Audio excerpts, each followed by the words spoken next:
افغانستان کې پوه شوم چې دې ځای ته ولې د امپراتوریو هدیره وایي. رویټرز اژانس د جولای په 20 د افغانستان د جګړې په اړه د امریکایي عسکرو د منفي نظریاتو په اړه راپور خپور کړی دی. د راپور زیاته برخه د 41 کلن جیسن لیلی په څرګندونو راسرخي. لیلی د امریکا د ځانګړي میرمنو ځواکونو غړی او افغانستان او عراق ته په ماموریت تللی دی. نوموړی اوس د مخکینیو عسکرو د یو سازمان مرستیال دی چې په جنګونو کې په رواني ناروغۍ له اخته شویو سرتیرو سره مرسته کوي. جیسن لیلی د افغانستان په جګړه کې سختې نیوکې کړي دي.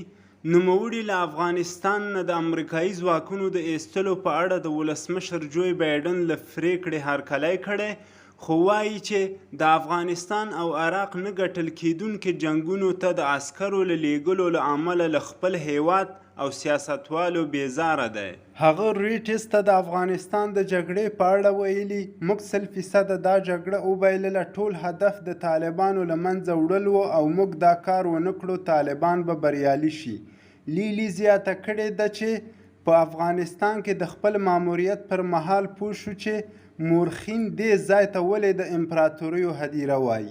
په راپور کې راغلي چې د جولای په 12 او 14 رویټرز ایسوس لخوا ترسره شوي نظر پوښتنه ښیي چې له افغانستان نه د عسکرو راایستلو په اړه د بایډن پرېکړه د متحدو ایالاتونو د دواړو سیاسي ډلو ملاتړ له ځان سره لري. په 10 کې یوازې تقریبا 3 ډیموکراټان او 10 کې صرف 4 جمهوریت غوښتونکي په دې اند دي چې امریکا باید په افغانستان کې پاتې شي. رویټرز لیکلي، لیلی او د هغه ملګري له ویتنام سره د افغان جګړه د مشابهت له امله افغانستان ته د ویتنام نوم ورکړی و. لیلی وایي د فکر یو طالب بندي ور بدل کړ.